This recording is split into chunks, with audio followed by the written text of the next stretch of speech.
Testing. There we go. Okay.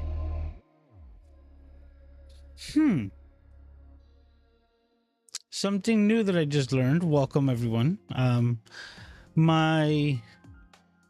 just got a message, so I'm guessing that's Paul. Okay, yeah.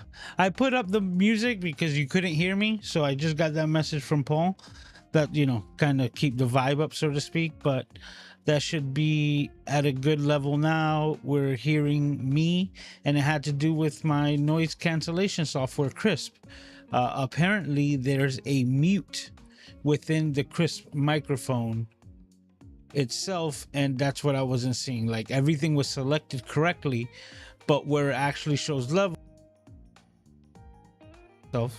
right there, I just muted myself and it wasn't allowing anything to come through. So like I said, everything was connected correctly, but a little nuance, something new that I just learned. So Crisp microphone, if you're using it, that could be a problematic issue if you're not aware that it has the capability to mute.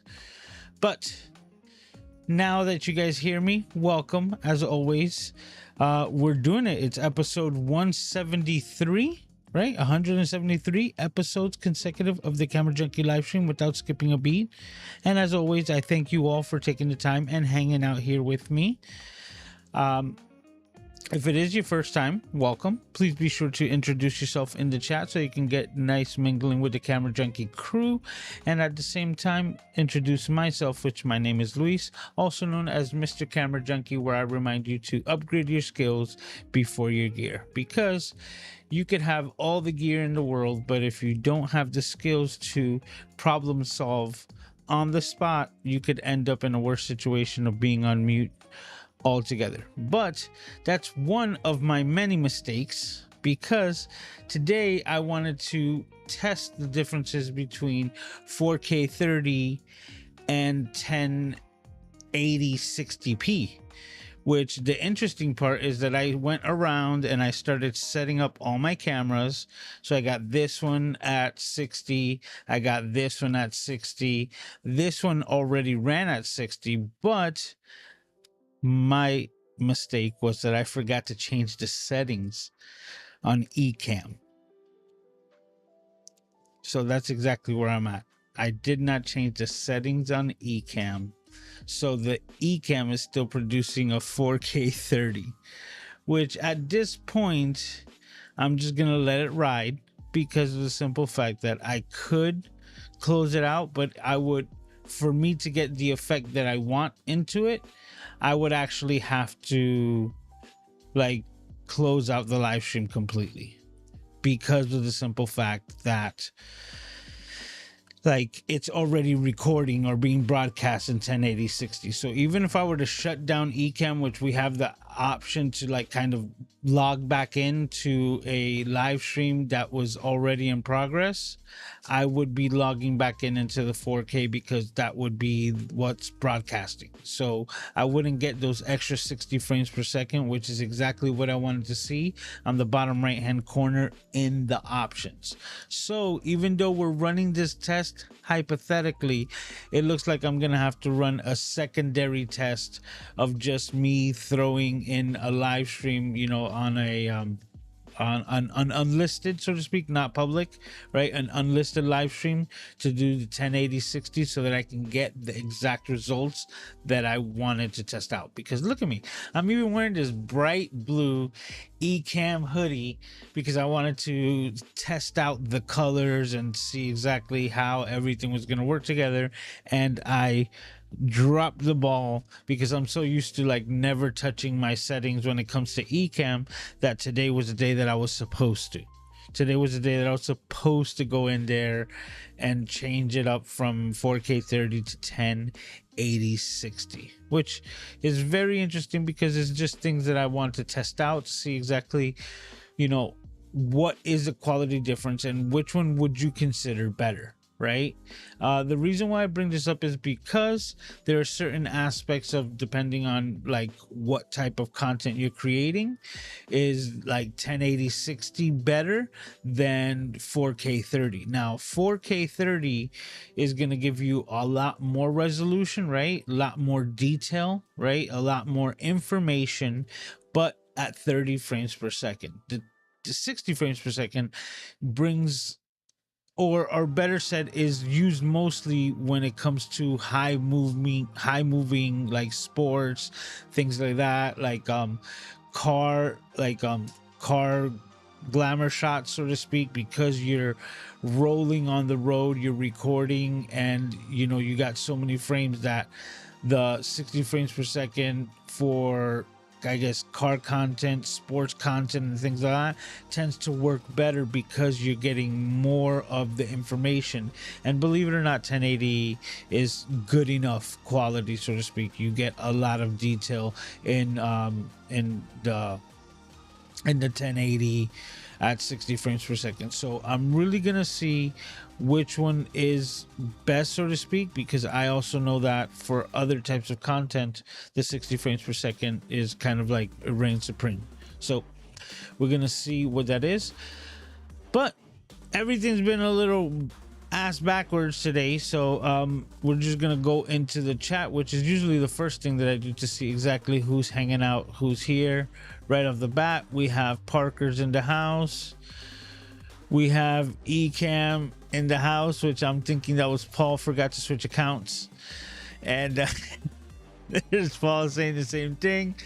We got Sammy hanging out here as well, saying hello to everyone. And this is the start of my sorrows, saying no mic. Think you're on mute. Well, we were on mute from crisp audio. All right. Aval says, welcome to Reading Lips with Mr. Camera Junkie. Yeah, we got the mic to work.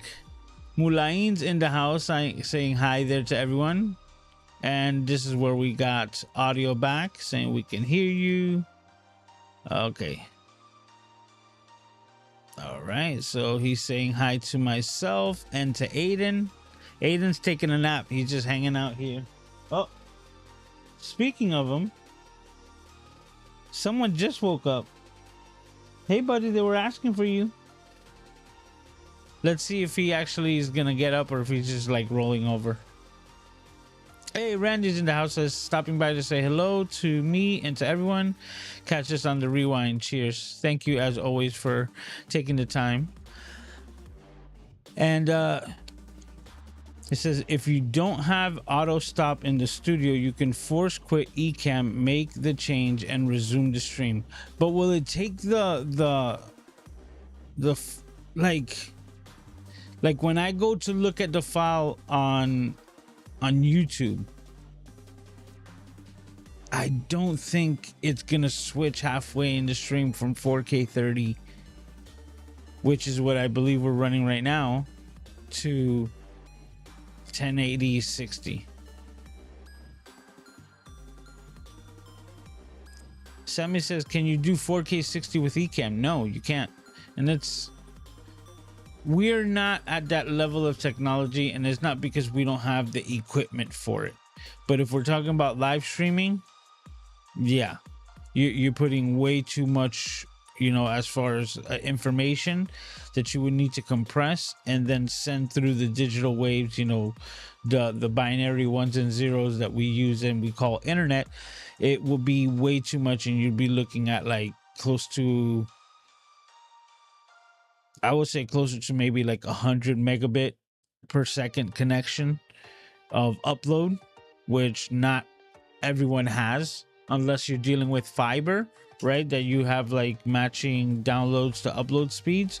You're not getting anywhere near it. And even if so, like I have fiber, I don't see pushing 100, like megs up is gonna be like high quality or feasible at the way that our infrastructure is set up right now as far as internet goes. So that's why I wouldn't recommend it.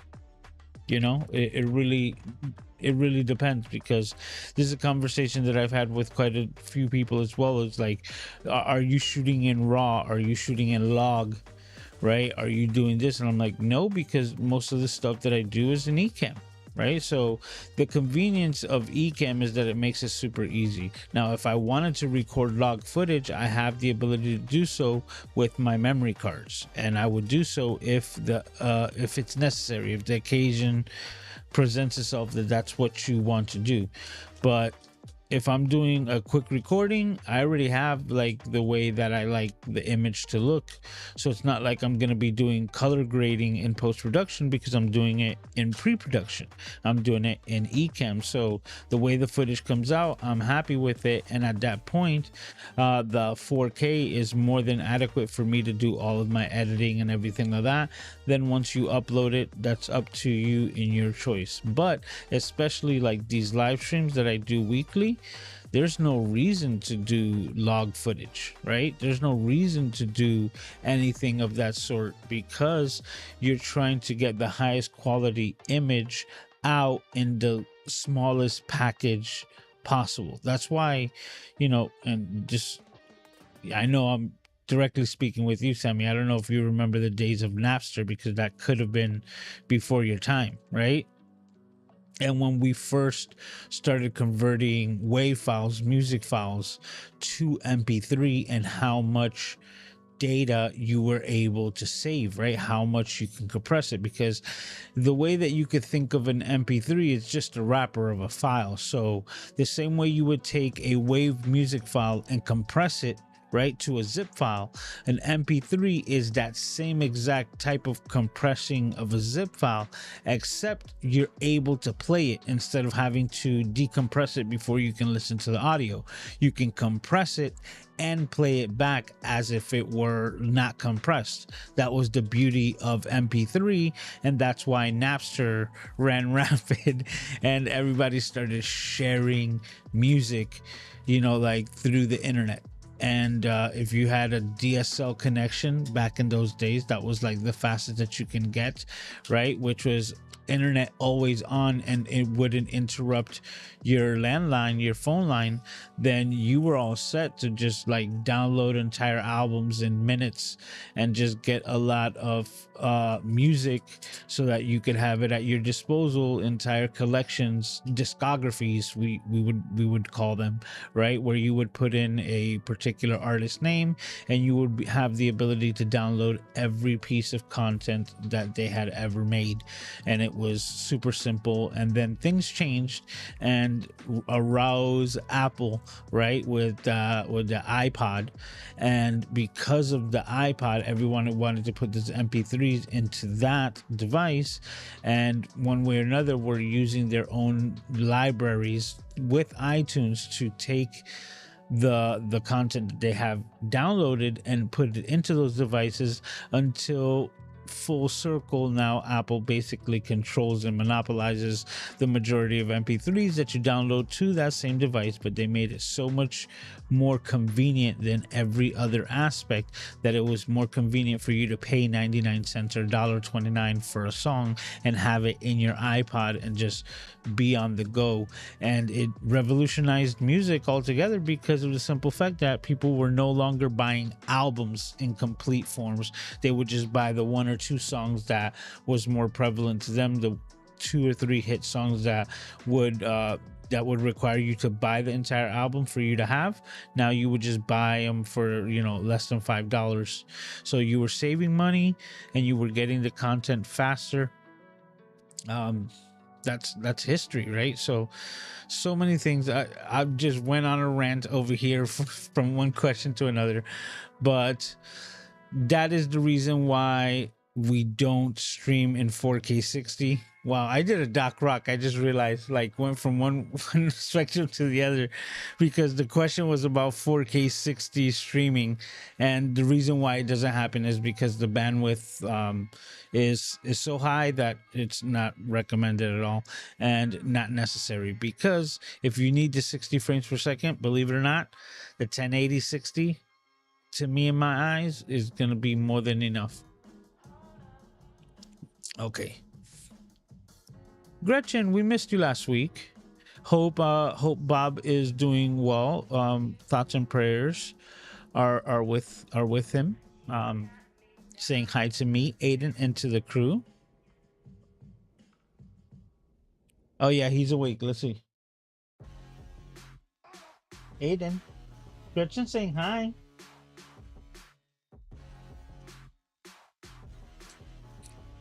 He's been a bit of a handful, Gretchen, just letting you know, because of the simple fact that, you know, that whole blood blister on his pinky has been pretty tough. Excuse me.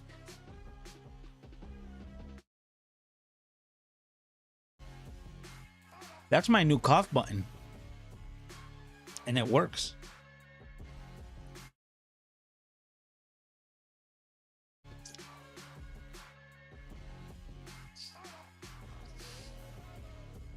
Let me know if it kills the music, because over here it's showing like it's killing the music when I hit the cough button.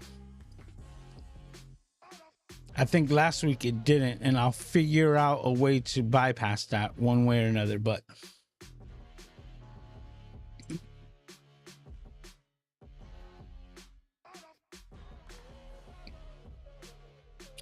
yep, Sammy's agreeing with me, saying 4K60 would be very crazy. He says some people still stream in 1080/30. Yeah, and it's totally fine, and it's like, it's more than adequate, right? Because yeah, I'm a camera junkie and I admit it, right? But that's why I want to shoot in 4K, in 4K30. That's why I'm doing 1080/60. But there is that thing that I said, that GE quality, right? That good enough quality. And that we're getting some bugs in the house. Can you believe I caught it? And as soon as I opened my hand, it flew away. Anyway, hopefully you learned your lesson. Stay away from me. Okay. So,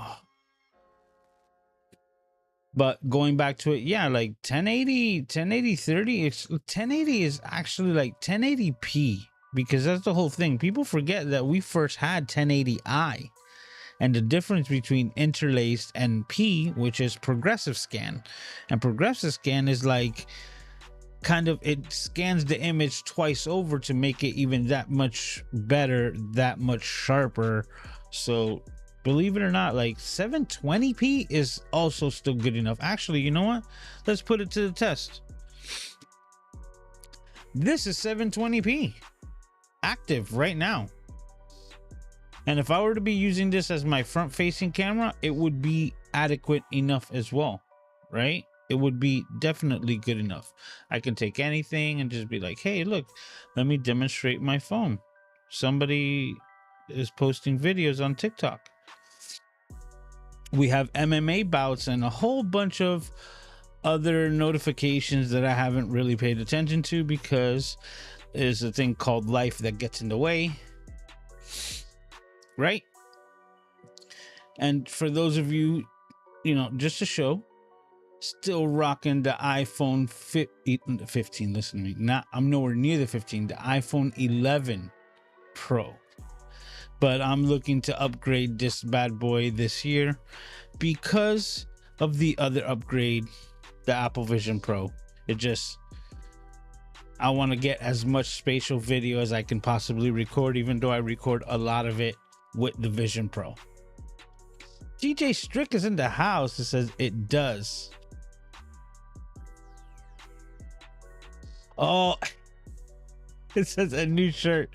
I just did a Doc Rock. That's actually not a bad one. Oh, that's so good to hear. It says Bob is better. Test came out clear. Who scared us past?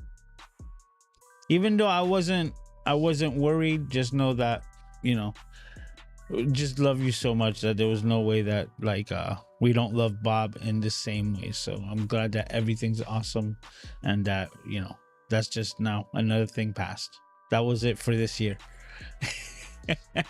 Sammy says 720, not that bad.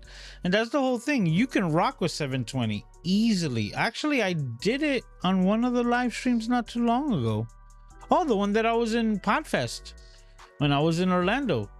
I just connected the camera directly, and when you connect the the ZV-1F via USB-C, the max resolution you're getting is 720p. So I did an entire live stream. If autofocus is good and you have good lighting, you know, I actually have a video about that, because I took this little light here, which is this bad boy, the Ulanzi LT028. This is the battery powered small light. Gretchen's got one of these as well. I was able to put the big modifier, the big soft box, which is not really big. I think it's like 18 inches, something like that. So it's a small modifier, but it's the big soft box on the micro Bowens mount, and it worked perfectly. And the image that the image that I'm getting because of using dedicated video lights makes a huge difference compared to just using standard house lights. Like right now, I've been so pleased with this small light. The one negative that I would have to say, like, it's just negative, is that it looks like the fan that's inside of it decides to just make noise. So it makes a weird and loud noise that even sometimes has woken up Aiden, because I guess it needs to warm up. So like as soon as you turn it on and it just first kicks on, the light actually has this weird noise. It does it for about, I would say, roughly 15 to maybe 30 seconds, depending on how long it takes to warm up on that day.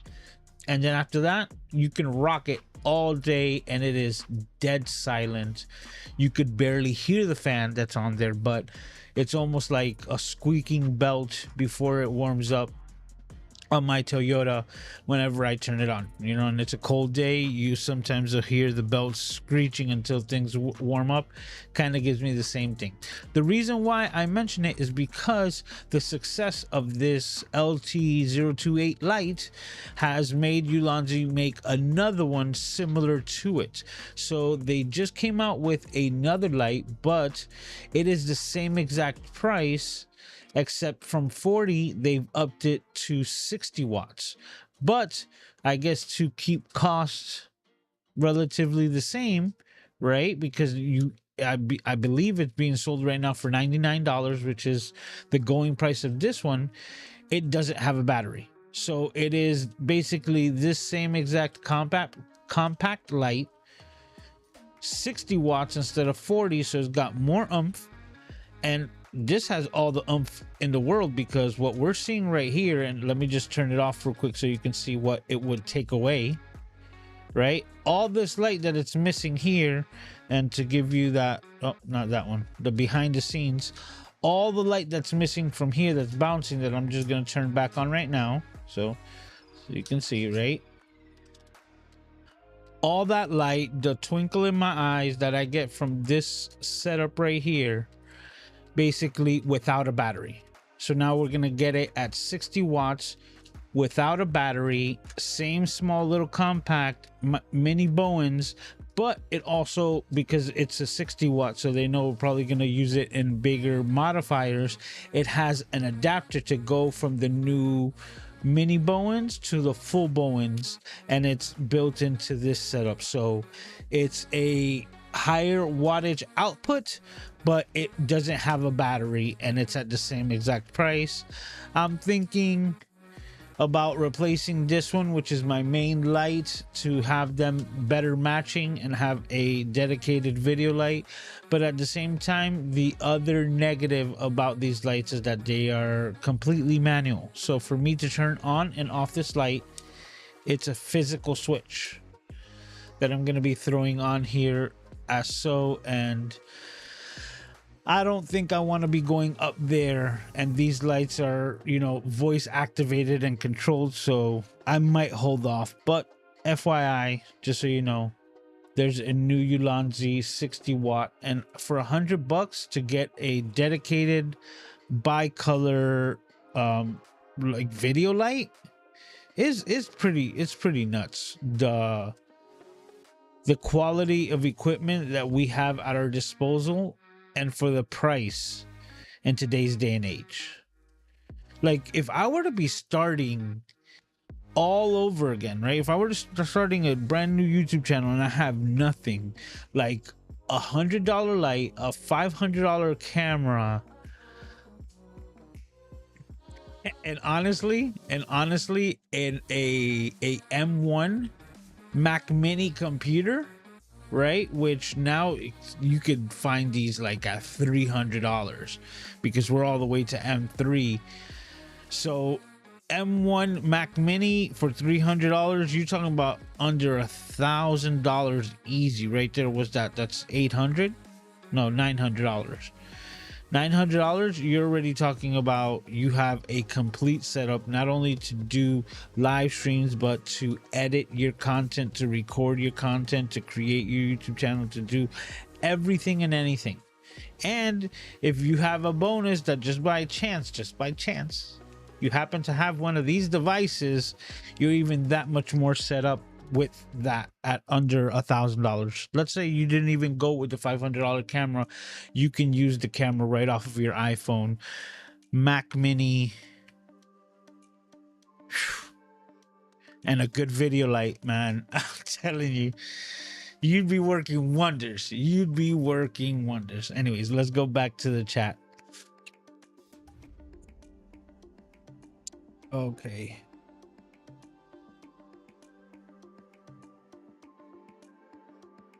Sammy says, how am I liking the Vision Pro? I'm not gonna run another Doc Rock session tonight, and I'm not gonna go, squirrel on the Vision Pro, but I absolutely love it. And this is the best way that I could explain it. Okay.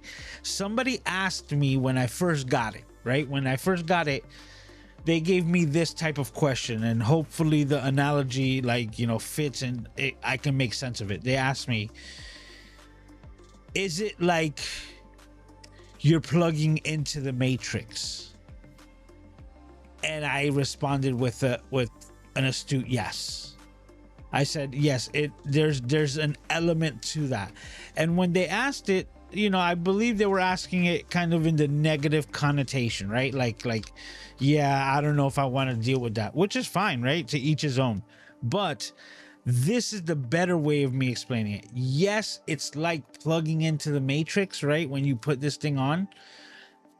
But the good part, right? And it could just be me because of the way that I utilize it. But the good part, like if you remember watching the Matrix movie, when he first connected to the machine, not the actual Matrix, but the computer, right? Inside of the Nebuchadnezzar spaceship, the first thing he did was like come out of it. And he's like, I know Kung Fu, right? That part, that's the Vision Pro. The fact that I can put this on and learn so much so fast, it is as if I'm plugged into that computer, right? And it is as if like every time that I come out of it, I feel like I've learned something more because of the way that I'm utilizing it. So that's the best way that I can explain it. Yeah, it's like the Matrix, but kind of like the first half, right? When you're just downloading all the information and you're just there stuck on the chair and you're just there like there's so much in here and we're just scratching the surface. So that's my feelings to the Vision Pro. We're going to continue. We got DJ Strick saying the music does stop. Okay, good to know. Because it does kill it. Now, the reason why is because I've been trying to create a cough button, right? So DJ Strick, you'd feel me on this. If I'm being interviewed for a podcast or anything, right? We were talking about a cough button, and yeah, I can use the mute right on my microphone, so I can mute the microphone physically, right? Let me go to my overhead shot, right? I can hit this small little button right here on my microphone, and as soon as I do, it's gonna turn red and I'm gonna go mute.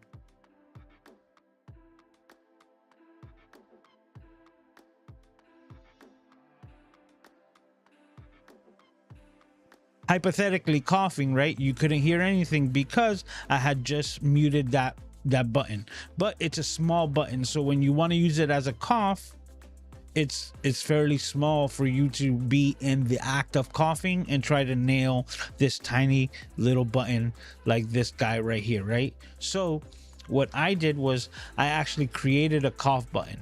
Now on the Rodecaster Pro, we have this what's it, the sensor button. Let me try to find it. Yes, this is the sensor button right here. So if I were to hit the sensor button, it will mute me effectively, but then it will give the sensor beep, right? And that's what comes through. So that is not usable in a podcast environment or in an interview environment. So what I did was I created a button that gives me that same cancellation of the microphone, and I put it right over here. But when I click it, it doesn't give the beeping sound. So what it does, it just kills all sound altogether.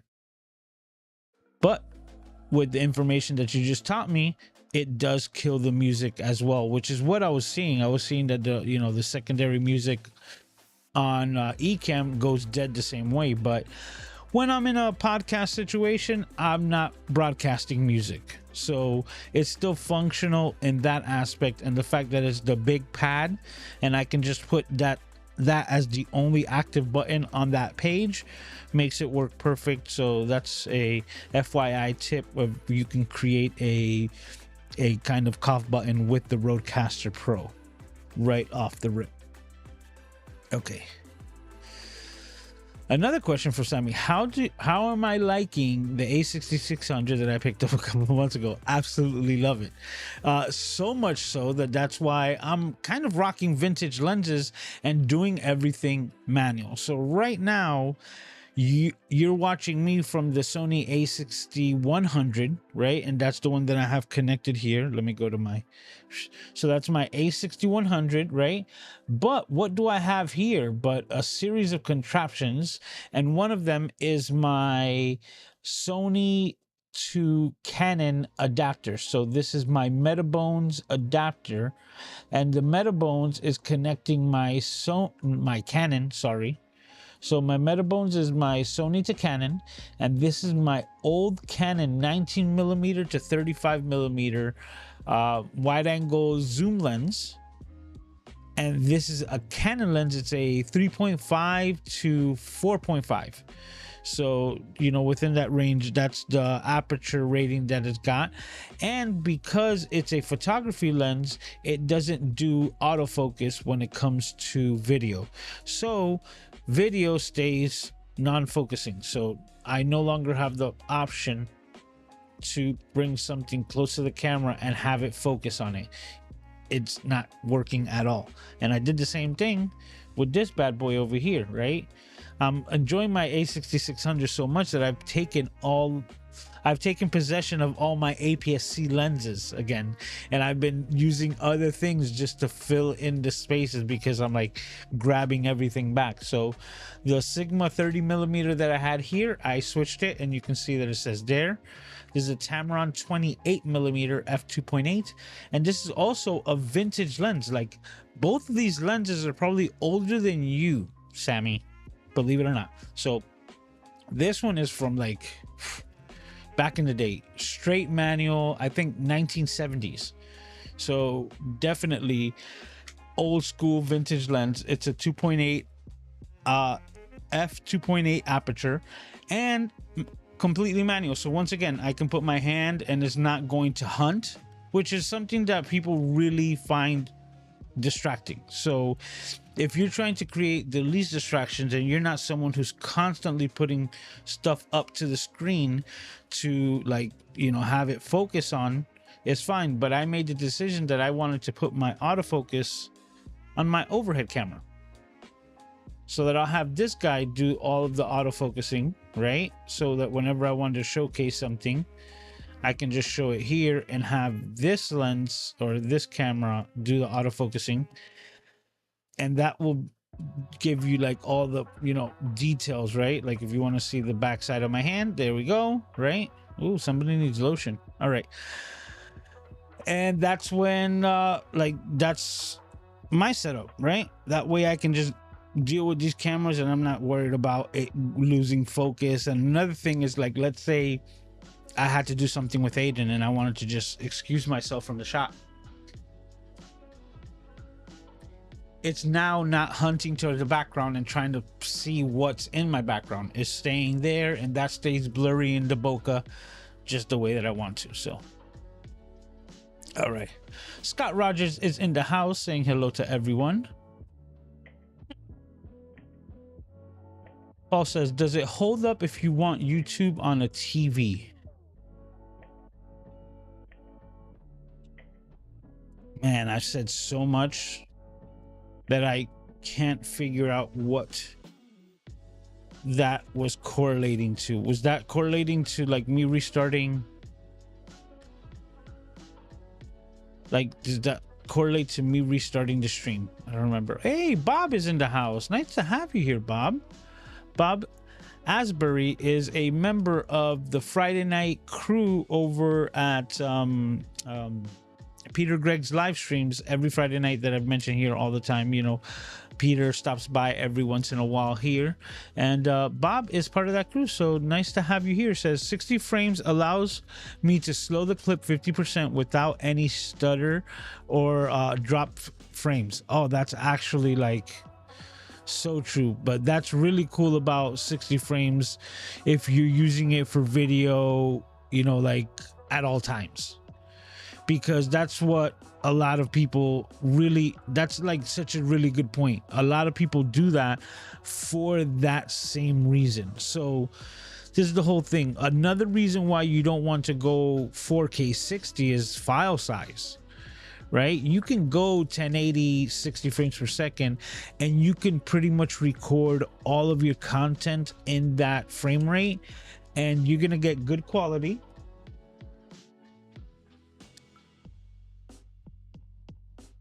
Let's try not to destroy the books. Okay, all right. Thank you. I just caught Aiden being a bit destructive with the book, so I had to stop him. Okay. But going back to it, that a lot of people will prefer to shoot 1080 60 all the time because they can manage the file size, right? It's not like they're just going to blow through memory cards because of so much data.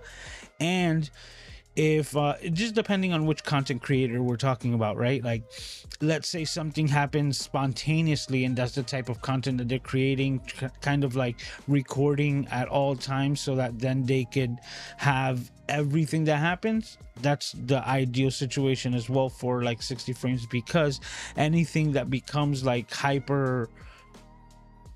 anything like hypersensitive or hyper like excited or hyper anything that you add to the hyper aspect, you could either speed it up, slow it down, and you have, like Bob said, all the frames necessary without it having missed frames where it makes the visuals look bad. Like, once again, we're going back to the photographer, videographer, camera junkie side, which is, I notice those things. There's some people who maybe don't care, but whenever I see, you know, like 30 frames per second footage that's been slowed down 50% and I can see the missing frames, and it's like, drives me crazy. And I just keep it to myself most of the times, right? Because I know it's only affecting me. So at least that I'm being real, you know, at least on that I'm being real, because of the simple fact that I'm like, there's no reason for me to even mention it, because of the simple fact that I'm the only one who's like getting antsy about it, so to speak. Okay, so Gretchen says, I hooked up my old 5D Mark III as a side camera this week. Oh, it's blocking. And using the Nifty 50 cheap lens on it and getting a nice image. Absolutely. The Nifty 50 is in any ecosystem that you're in is a good investment, right? The fantastic plastic that we've been told and stuff like that. Believe it or not, the Canon has an f1.8 50 millimeter. Then they have a couple of levels up. They have the 1.4 and then the 1.2. The prices increase dramatically with all those steps. From the entry level, cheap nifty 50, like Gretchen was just saying, I actually own still my Canon f1.4, the 50 millimeter. Now it's I think even when I got it was like a $350 lens, maybe $400 around that time, and still to this day absolutely love the images that I get off of that lens.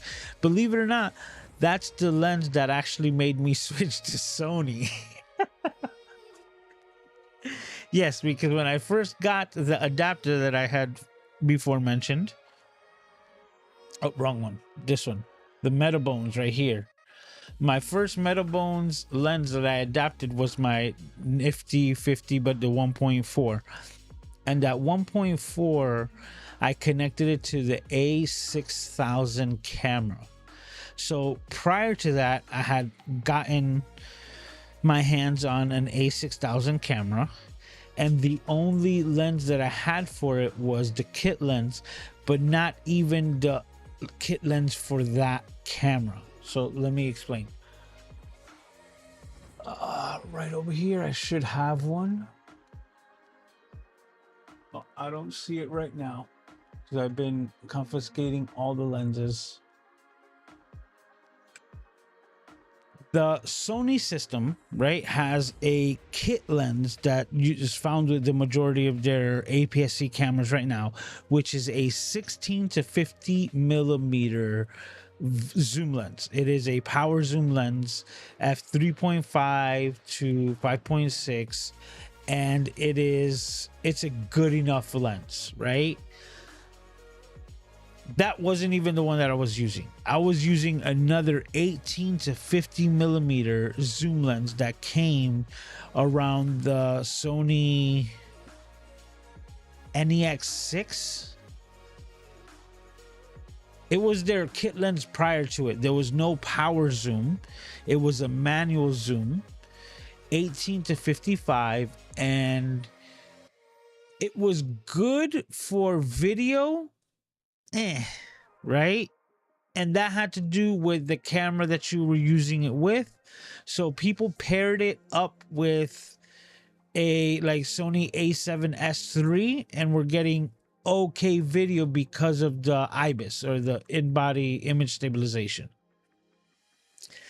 That lens to me is not a good lens, and you guys know me, I don't really like throwing shade on lenses, stuff like that. Like I read a quote from somebody the other day. It was Taylor Jackson. He said me, like the feeling of like the engineers behind the lens, right, that they spent, like they've obsessed over this lens for years before it hits the market, and as soon as we get it, we put a filter on it. I just found this so funny because there is a lot of truth to that, but I digress, right? Like that lens, the 18 to 55, is not the best lens for Sony, and it was the only lens that I had to test out the A6000 when I first got it, because it came from another camera that I had first purchased, that was the Sony NEX5 or N5, right? Because as a camera junkie, I was like, hey, let me test it out, right? So pretty much all the cameras prior to the NEX6 were not that good, and the A6000 really solidified things when it came to Sony. So I got my hands on that, but once again, like I said, I only had the bad lens on it, clipped it on, started shooting with it, and I was like, kind of had the same types of feelings, right, with the images and the videos that I was getting out of the A6000 that everybody was loving so much, right, and getting so much hype, and I wasn't getting those results because of course, like I say here all the time, glass before ass, right? The optics are always more important than the camera body. So even if the sensors were similar and this one was just a slight, you know, boost up when it comes to megapixels from 16 to 24, the difference wasn't there in the final, you know, product, the final image, until I got my hands on the Metabones. And as soon as I put my 50 millimeter and I took one shot, I mean one shot, on the A6000, and I saw it and I was like, oh, those results are great. And then I took another one, I was like, oh my god, this camera now, with all the features that it has, if it can have all of those features and it can give me this image, we can play. And eventually it evolved from me to switch lens by lens, one after the other, and I transitioned all of my Canon lenses slowly into the ones that I've wanted for Sony, right? And the main one that sold me, that was like, okay, I'm transitioning, is one that I've mentioned here before as well, which is my Zeiss 55 millimeter f1.8. It's probably the sharpest lens that I can find shooting wide open. You know, it's 1.8, but it's still so creamy and yet still so sharp.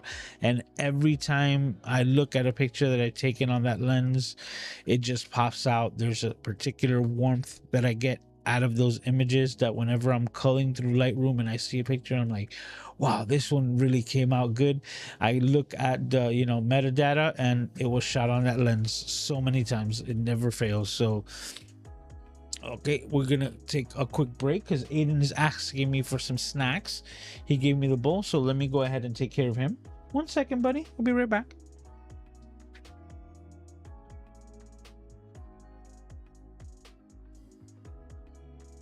Aiden's becoming a much better snacker, FYI. All I do is now shop for snacks to see what he likes. So this week we're trying dried. Listen to me. I eat the fried stuff. Dried blueberries. So we're trying dried blueberries. Like, he's into bananas and apples and a couple of others. Here you go. But hands down right now, Pepperidge Farm goldfishes, my god. And he's not even making a mess. He's just like consuming all of them. He's absolutely loving it. Okay. Robert's in the house saying he likes small lights. Yes. And I was thinking about it the other day. I was like, you know, this is such a powerful light. Like, do I really need it here? And I'm gonna explain that I do. Once again, I go back to the wrong shot, but this one, right? This is bouncing the light off of here. As you can see, my hand just disappears into, you know, like highlights because of how bright it is. And it's giving me the image that I want, right? Is giving that directly to me. Before, this entire area, all of this was being consumed. So let me see if I could squeeze the camera. Like, I am now able to see my secondary monitor here, right? So whenever I want to throw something on there or have a note or anything, I'm able to see that. And before, I couldn't. So if I did have something there that was necessary, I would have to kind of like, you know, I had to like scoot over and look around it. And now this little light right here changes all of that because I don't even have to move my setup. It just stays there. I'm able to use my computers normally, even when I'm not live streaming. So yeah, absolutely love small lights.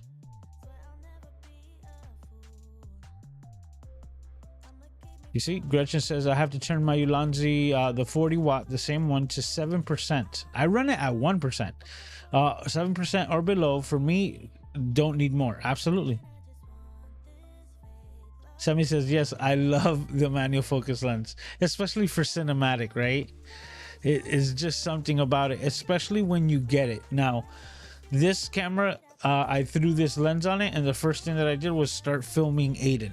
and I'm just recording, and my right hand is on all the dials and my left hand is doing, you know, like zoom and focus, and I was absolutely like just in heaven for like an hour or so, you know, recording Aiden. Just says, "Oh, Lewis, I picked up a TT Artisan 90mm 1.25 RF mount lens. That sounds cool." And TT Artisan is manual focus lens, right? Yeah, she says that as well. "So far, my tests with it are so sweet. Deal on KEH, just over $300 so far, and I'm loving it. I don't have a TT Artisans. I'm familiar with the brand because of another lens that I have, which is a Pergear, and I believe they are the same company. I might be mistaken, but I know that I learned of TT Artisans around that time. There's also another creator who does a lot of work with them. I believe I've highlighted him on Cities Gaw, Arthur R, but he also does a lot of manual focus lens, and he highlights a lot of their lenses. But I also, you know, FYI, I believe they're starting to make autofocus lenses as well. So it's a good system, because I do like the images that I've seen that he's gotten from those lenses, and you're confirming it. Okay, so he reiterated the question: the 720 or the 1080, does it hold up if you're watching the stream on YouTube on a TV? Yeah, actually. And this is the whole thing. If you're watching it on your phone, you might be surprised that you're actually watching it at 720 in the first place. Because a lot of times, if you're mobile and you're watching it on your phone, even sometimes on your Wi-Fi, because of the extended resolution on your phone, but it's such a small screen, it is like when, you know, for us that create here on the platform, like when you take your thumbnail and then you make it small to see exactly how it would look, and as far as detail, right? You know that things that are exaggeratedly big are going to look even sharper when they're tightened down. And that's exactly what happens with 720p video and 1080. For example, make sure these lenses are these monitors right here, they're max 1080, and the reason why I still have them is because of that. So this is a 19-inch that does 1080. This is a 23/24-inch matching that does 1080. And then the reason why I bring that up is because my television in the back over there, that's a 32-inch, and it does 1080.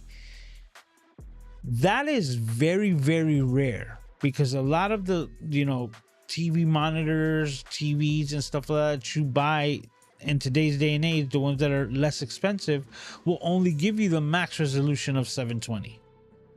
And I actually had to go into a hunt, right? Like particularly to find a 32-inch television in today's day and age that still does 1080.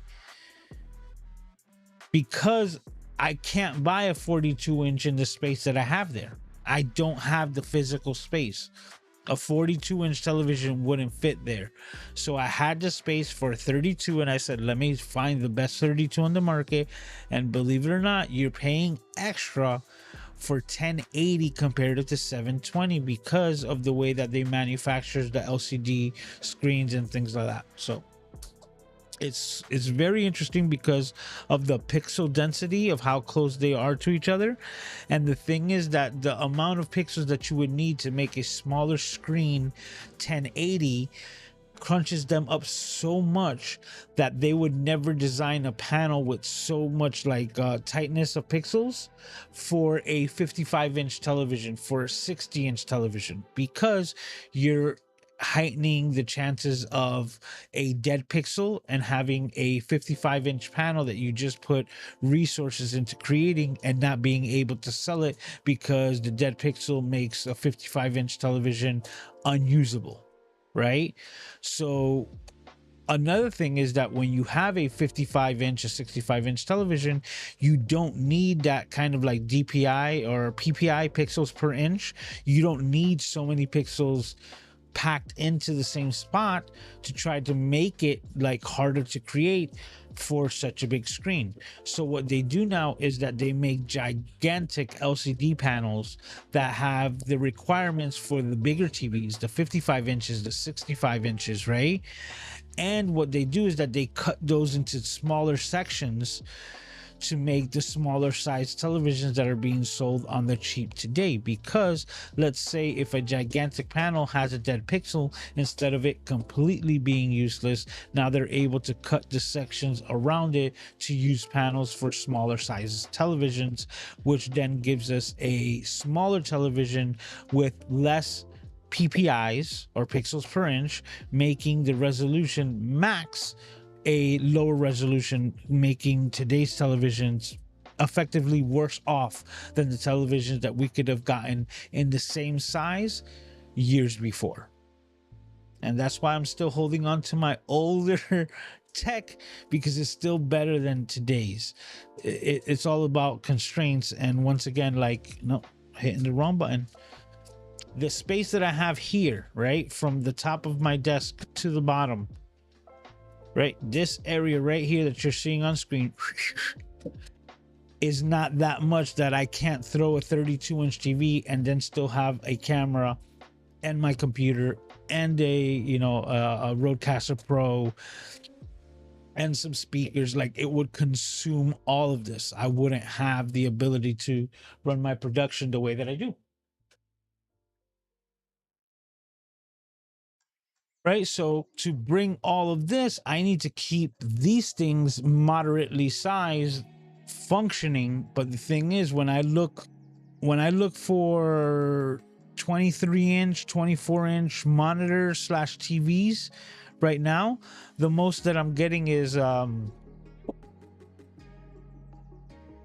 it's not even, well, it depends. If it's a monitor, you can get like 1440p, which is effectively higher than the 1080, but is mostly because it's a wider format. So hypothetically, you'd be getting the same type of image effect out of it. So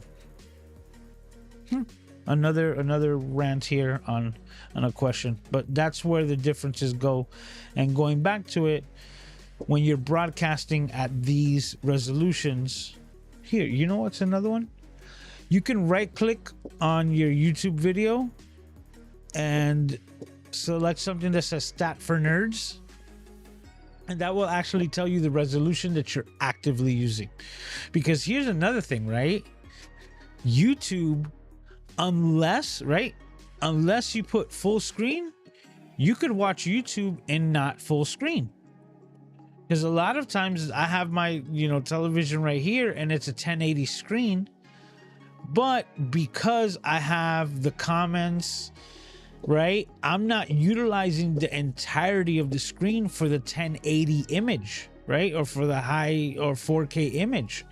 So when I click Stats for Nerds, it says, yeah, you're receiving a 4K image, but you're broadcasting a 1920 because of the amount of resolution that you're actually utilizing on this.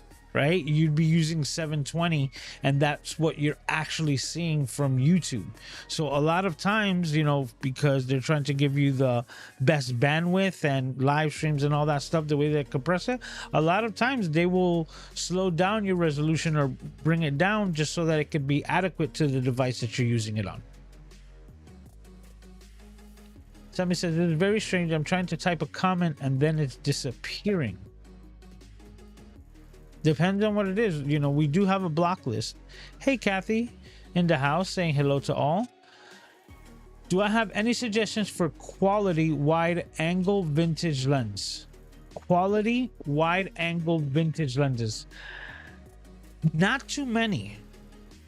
Sammy, I gotta be honest with you. The one that I'm using here was pretty much the only one that I found, but it was specific to the parameters. I was looking for Canon in particular. So I would look into it a little bit more, because you do have more of a cinematic, camera. So if you have the ability to find something in maybe in a PL mount, right? That's completely manual, completely like cinema lens. I'm trying to remember.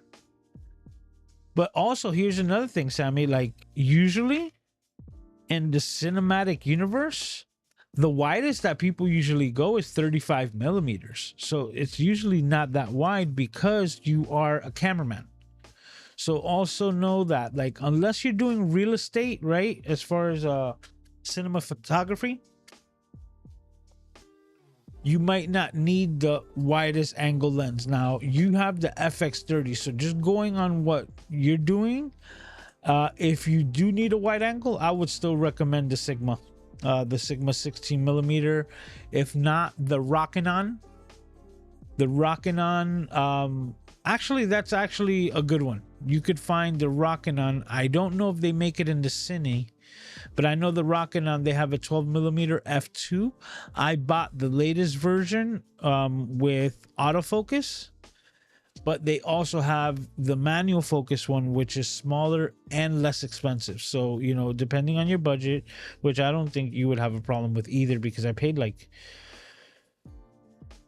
I got it off of a deal, but I think I paid $200, and I think it was like $250 off KEH, the Rockinon 12 millimeter. So that would be my recommendation to you, to look into the Rockinon, if not the cinema lenses, as far as Sony goes. Yeah, because when it comes to vintage stuff, you're gonna really need to look into a lot of different adapters, and unless you have them already, it's going to be really hard to recommend anything, because I had the adapters for the Canon lenses. So I went on a hunt for wide angle lenses when Sony dropped their 20 millimeter lens, and it was like $1,000. I was like, let's try to see if I can find an alternative, and I found this lens for $45, but it was Canon, and I was like, hey, I have a Canon adapter, and it worked perfect for me.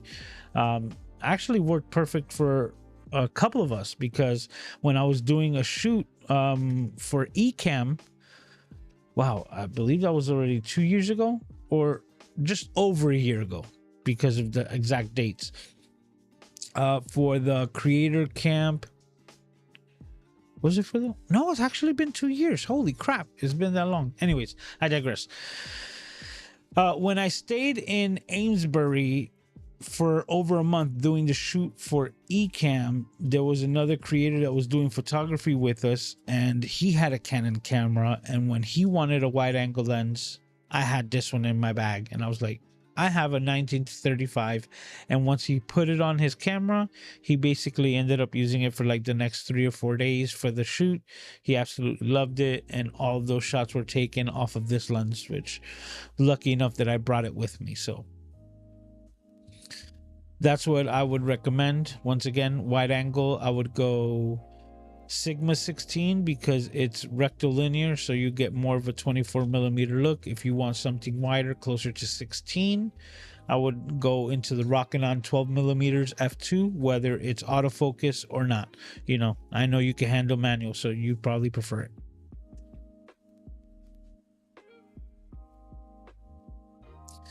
Says, now Grandma Goo would say Aiden is making a collage. Oh yeah, absolutely. Okay, he says it's working, but it was strange for a moment. Then that could have just been YouTube. Says, I was looking at the Canon FD lenses. They look pretty cool. They do, but then there's also a give and take to these vintage lenses. So the FDs you'd have to look at, because there's one thing that you would have to look at when it comes to these manual lenses. They were made for photography, right? And when you're using manual lenses for cinema, the focus throw for you to nail focus, it's usually really long. It's usually like long focus throws of 120 degrees or more, right? So that you could really slowly dial in the manual focus, right? So that you don't have like jarring, like, oh, I missed focus, like I was focusing on the ponytail instead of their eyes, right? So like, so it doesn't jump so fast. That's where it would benefit you to have the long throws for cinema lenses. In photography, they try to bring that down, They try to make focus throws less than 180 degrees because you're trying to do birding.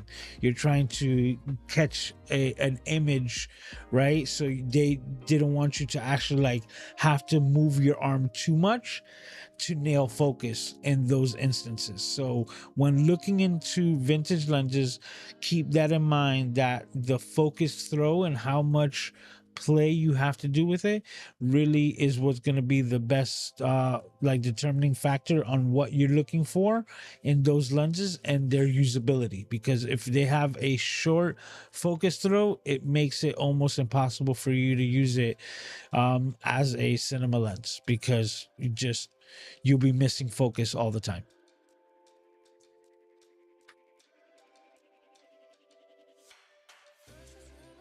Do I like the Sony 18 to 105 f4? I would recommend that lens. If you can test it out, I would test it out. I think that's an amazing lens. If we're talking about the same one, the f4, that's the Zeiss. I love the Zeiss. I have the 24 to 70 and always been looking at that 105. But I'm up in the air, right? Because I'm thinking I'm gonna get the 16 to 35 and just have the set, right? But the 18 to 105 f4, oh, that could actually be the power zoom lens as well. Either way, because the power zoom is a G lens, not a G master, but it's a G lens. But I think the other one is a full frame lens. So that's what I was looking for. I absolutely love my Zeiss 24, so I'm really looking at it, and I know that they have either an 18 to 105.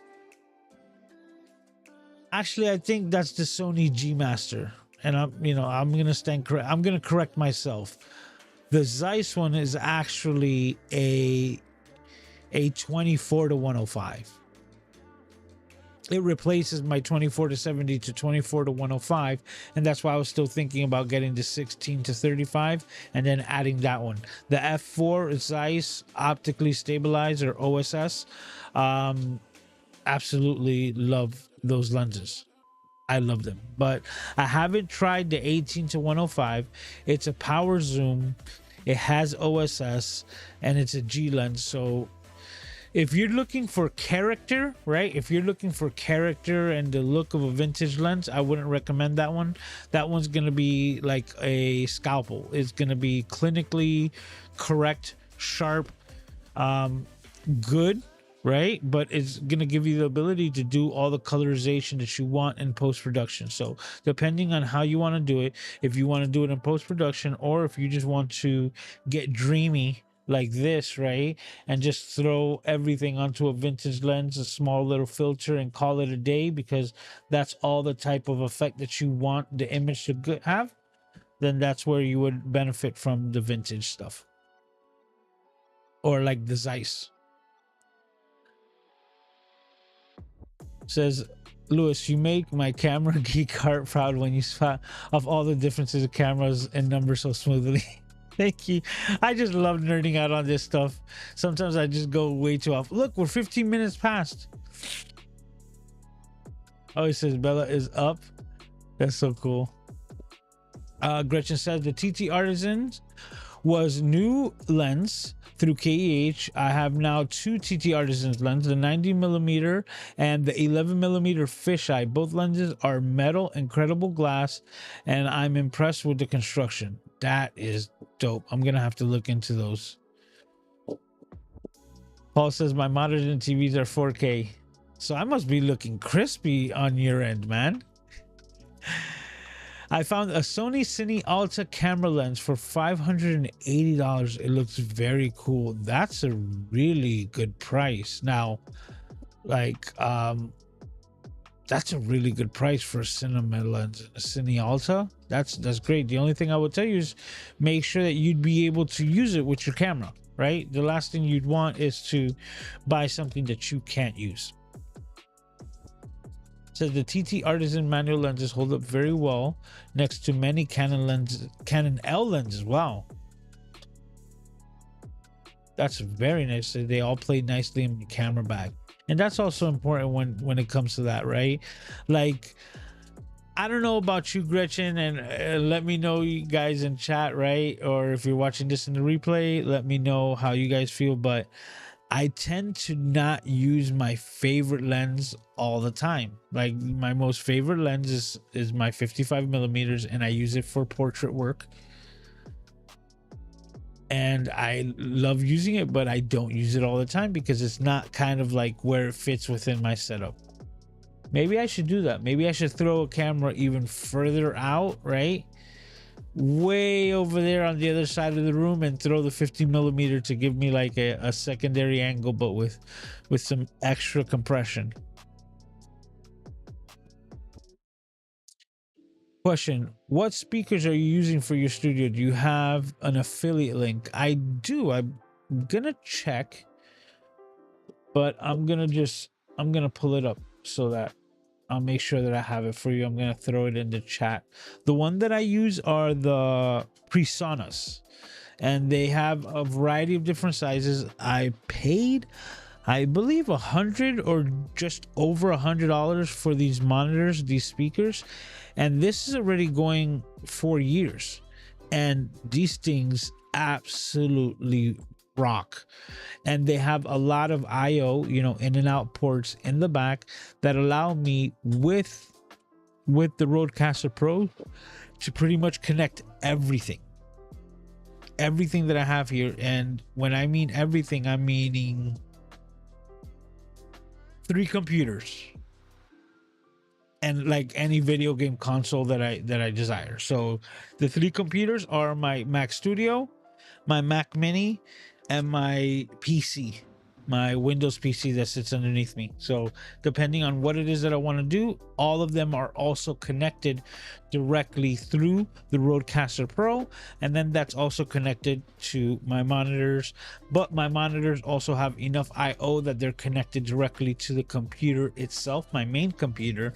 So if I'm not planning to use a microphone and I'm not doing anything and I don't need to have everything off, there's a lot of times where I will just literally have my Rodecaster Pro completely turned off, and because of it, I then select my computer to output the audio not to the Rodecaster but to the headphone jack, the standard, and then that goes directly to the same speakers. So these are the PreSonus. They have a 5-inch. I got the 3-inch drivers. Now, let me just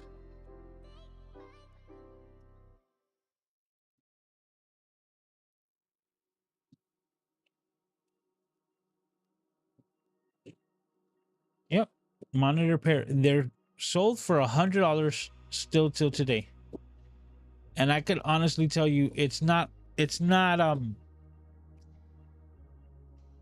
if you're looking to get like this rich sound, these aren't it.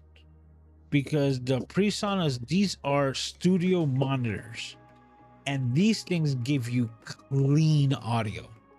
You're going to be hearing exactly what's going on, and because of them and because of my setup could be why I have this like issue with mouth sounds, clicks and things like that in podcasts and things like that, because I hear everything. I hear the breathing. I hear everything. And these aren't even the same exact ones that I got. Why are these different? Oh, because these are the ones with Bluetooth. I didn't even get the ones with Bluetooth. Okay. Huh. Interesting, right? It goes to show you that not because it's latest and greatest is always the best. So the PreSonus Iris, right? I think that's how you pronounce it. Iris 3.5 studio monitor pair powered. Yeah, like with near field music production, right? Hi-fi audio is at $99. If you get the exact pair that I got that doesn't have the Bluetooth and it's just like quality sound, they're at $144. So a bit more, but I am going to put in the chat the ones that I actually have because it's the ones that I could vouch for. Yeah.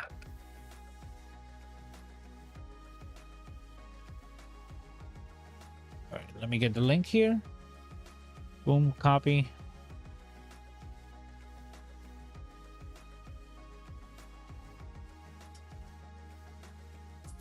Okay, there we go.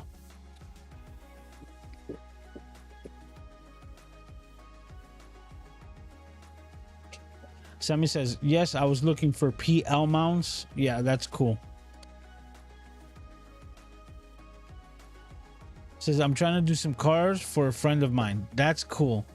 Like I have family members that have like really nice vehicles and stuff, and I've mentioned to them, I'm like, bro, let's go do some roller shots. Let's go do this and that, and nothing's panned out. They're gonna miss out. They're gonna miss out. I was setting them up to do it for free. Then they're gonna come to me once I'm big and famous, and I'm gonna have to charge them.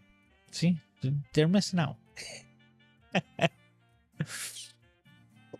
It says 250 to 500 I want to spend going Adorama, actually, since B&H closed Jewish holidays. But oh, hey, listen, if you're looking for it, I would honestly tell you, start looking around at all places, right? I got lucky on eBay with this lens. Check KEH, Adorama, you have MPB, you have Gear Focus, you also have different options like Facebook Marketplace, and a lot of different things that you have ability to do there, right? And some of them have like a buyer's guarantee, so even though you're buying it online and getting it shipped to you, you still have the ability to like negate the transaction if what they ship to you is not what was said to be sold, right? But at the same time, when you're dealing with manual focus lenses and stuff like that, you don't have to worry with a lot of electronics, right? So if the optics are there, it's working correctly, and you know, housing's in good shape, like the TT Artisan lenses, these manual lenses, they're gonna last forever. They're never not gonna work, right? It's almost like a no-brainer, especially with the fact that you can get them for a less expensive price.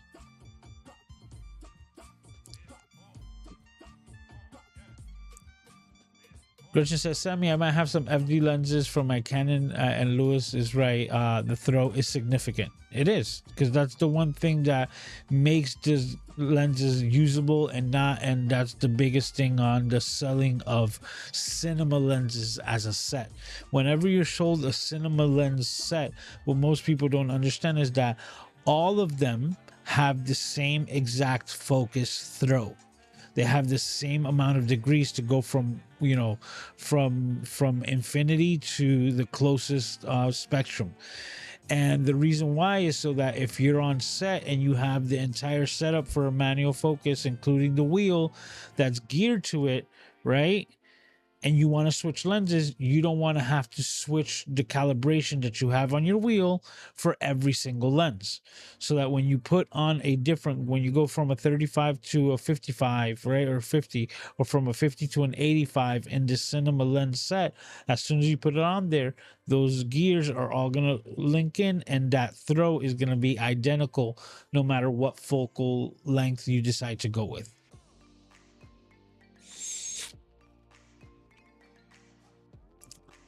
I would tell you that would be your best bet, because with all the gear that we purchased throughout the years, right, I like to make sure that I hold on to it and take good care of it so it does last the years. But the best money ever spent in photography and videography is in the adventure.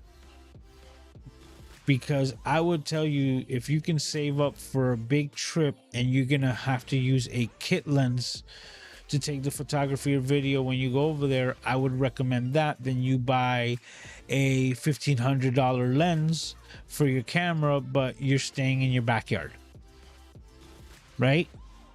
It's almost like real estate. Location, location, location.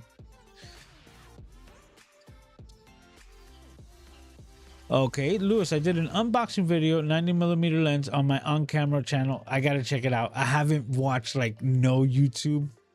Like, I haven't. If it hasn't been a live that I've been moderating for Ecamm or something like that, I probably have not watched it. Like, just crazy, and that's just on me. Like, been working on pumping out a video for Ecamm for this year's creator camp. So the hype, you know, like the FOMO video I'm working on.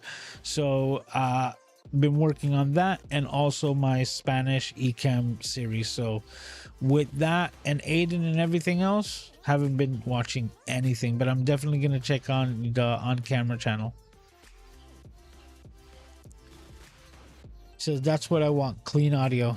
Yep.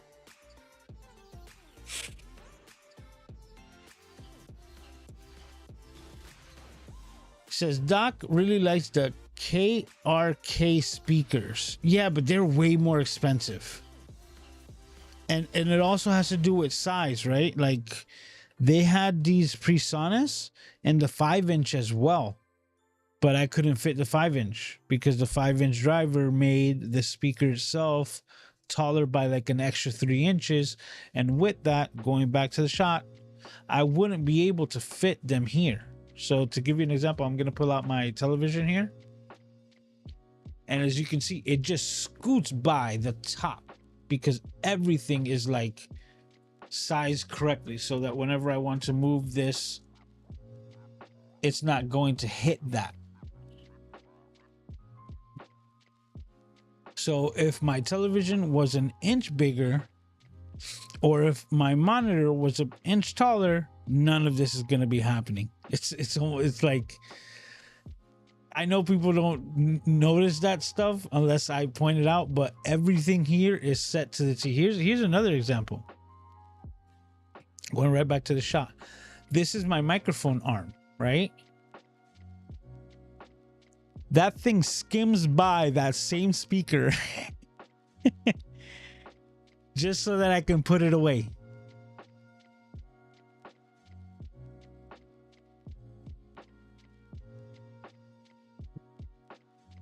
I'm telling you, it's like by half an inch max. That thing just squeezes by there. So everything that I have here in my setup in my studio is there by like the millimeters. It says I randomly went live searching for 2 hours for some new lenses and found amazing things. Here's another tip, Sammy, and it's only if you can.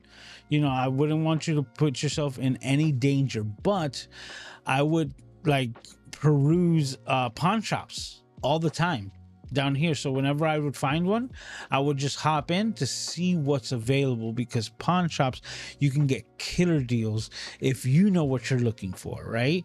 They don't know what they have, but if you see something, you say, hey, look, you see the price, you haggle. You literally say, hey, you know what?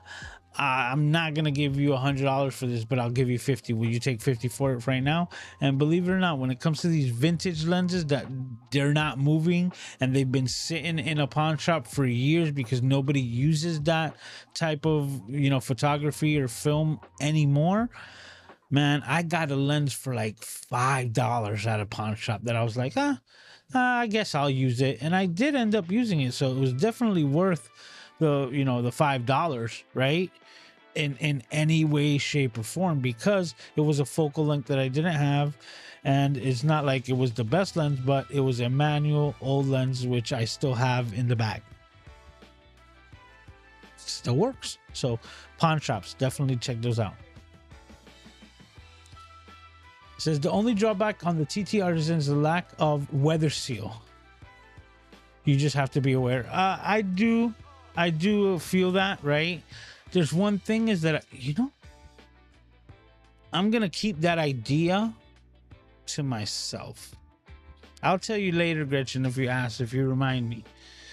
But I just had an idea, because I do feel the same way when it comes to lenses that don't have weather seals, right? You buy a weather sealed camera, but it's harder to find weather sealed lenses. But I digress. I picked up a DJI RS2, so I need a little bit of a wider lens. That's the action camera. You need wider than the RS2?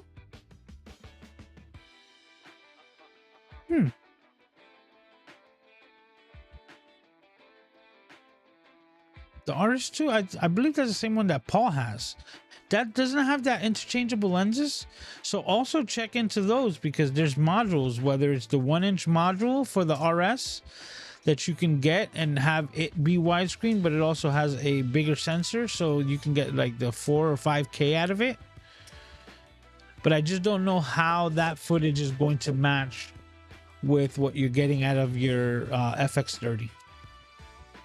Yep, that's what he's planning to come to camp. He missed it last year, but not this time. This is only a 1-hour plane flight. He says, I got the same speakers for my twin brother and he likes them a lot. Okay, that's cool. See, he knows what it says. Yes, I went to a thrift store and picked up a vintage lens, zoom lens, 70-200 f3.5 Sony A mount for $20.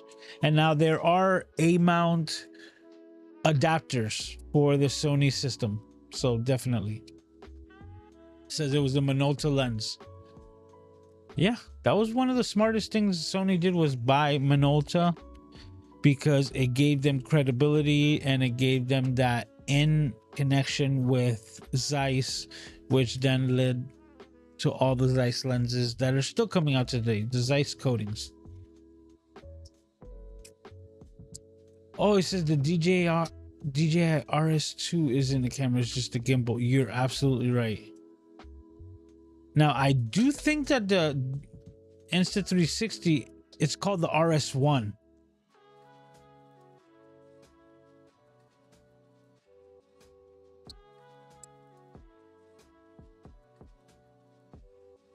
Yeah.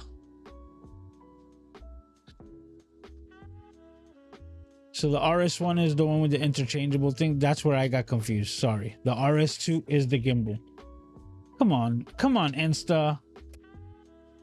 And I was right. It's the 1-inch sensor, the RS1. It's 360 with the exchange module, so that you can get instead of the 360, you can get the one facing with the Zeiss lens. I believe it also has the coatings on it, but also has that like one sensor. So there we go.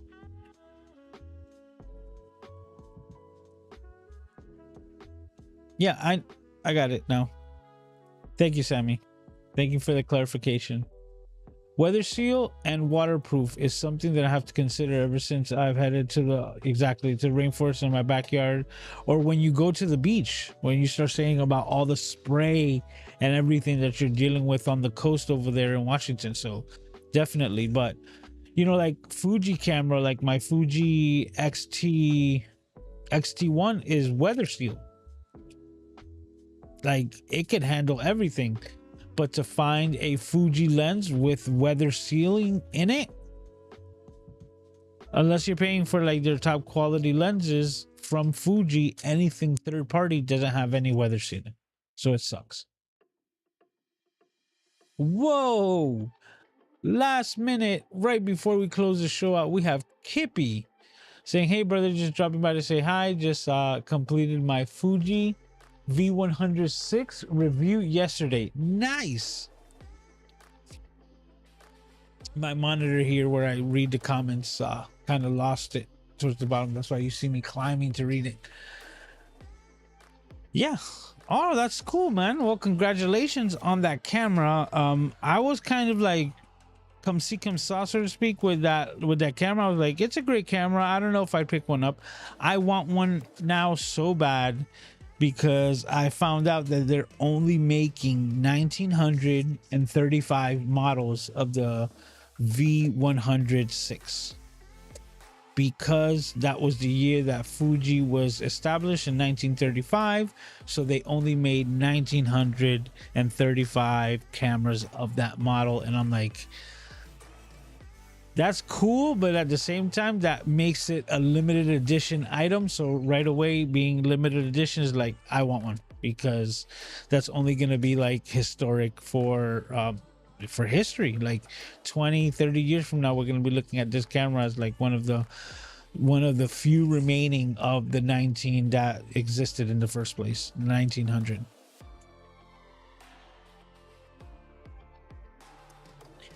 Sammy says, I'll be packing the Cinerex for Creator Cam, and even though it brings, let me see if I can read over here. I bring my shoulder vest. You can try it out, and we'll try. I have one of the older ones, Sammy. The whole thing is like, unless you have like the reason to use it, right? Like for me, I'd have to have an entire photo shoot and everything set up to use it. But I have the one where it's like a vest where you put it on here and the connection in the front. So it's got the weight bearing arm. So that's the way that I have it. Says that's for the limited edition one only. Oh, okay. So I guess there's two different ones. I'm gonna have to look into it. So I guess there's a limited edition that they only made 1930, and then they have the V106, I guess, reggae for everyone else who wants one. Okay, that makes more sense. But then I also bet that the limited edition one is even higher priced. You know, roughly saying that it's out of my budget. For I don't shoot Sony, so I mean that I shoot Sony and I don't shoot Fuji. That's why I have Sony lenses and not Fuji lenses, right? Reverse it, make it make sense. And Gretchen says, that's why I buy packs of microfiber towels. Yep. At my local auto supply store. I get them from Amazon. Them to cover my camera, my lens when I'm out anytime in November. Yeah, and like once they get dirty, they're like trashed. Here's a good example. I get them from Amazon. I have them everywhere. I mostly use them for the Vision Pro because the cameras are on the outside. So it's funny whenever I put on my Vision Pro, if it's blurry, it's because the cameras are smudgy. So I have to like clean the cameras. And once it's clean, everything's nice and sharp again, ready to rock and roll. I got a cool app. There's the same gnat is flying around here again. Anyway, a cool app that allows me to run a secondary window off of the Vision Pro. So for those of you who know, and I'm gonna finish off with this, you have the ability to connect your computer, like your MacBook or whatever, to the Vision Pro, and then you have one screen. So I added another application that allows me to run dual monitors off of my MacBook Air on the Vision Pro, and it is phenomenal. It also lets me do it with my studio and everything else like that, but it's really cool because it's giving a higher quality image. So it sounds crazy, but I put the same exact 4K video, right? Like for OLED screens, and I put them side by side, one coming from the connection directly from the Apple, like connection, the Apple connection to the Apple Vision Pro, and then I did one on the application that I just got for it, and the one on the application that gives me the secondary screen looks better. Sounds crazy, but exactly what it is. But I digress. Everyone, let's finish off today. Thank you, Gretchen. Thank you, Gretchen. Let's do this with Cities Gaw, channel that I think you should go and watch.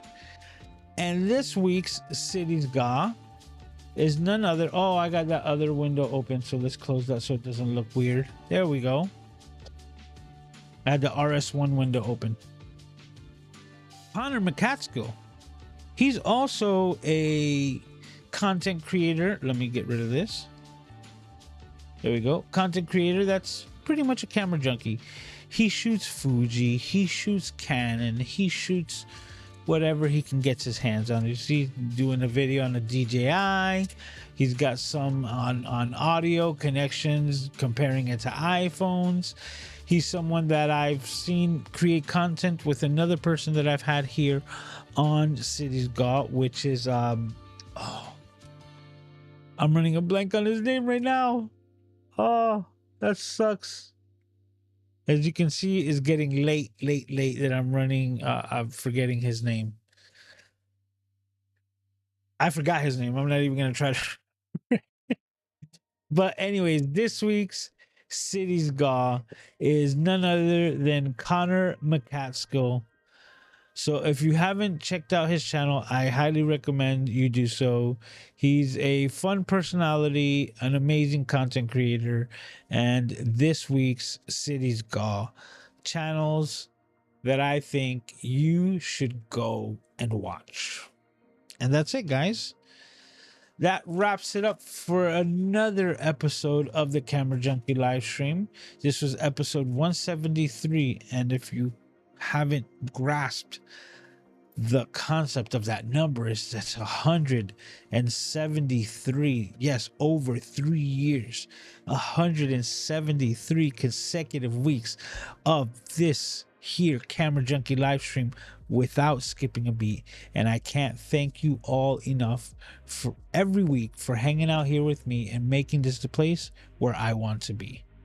So if you haven't done so, be sure to mark it down on your calendars, because next week 10 p.m. Eastern Standard Time every Saturday, we'll be doing it all over again right here on the Camera Junkie YouTube channel. Take care of yourselves and each other, and I can't wait to see all of your smiling faces as we do this once again all over again next week right here. Talk to you.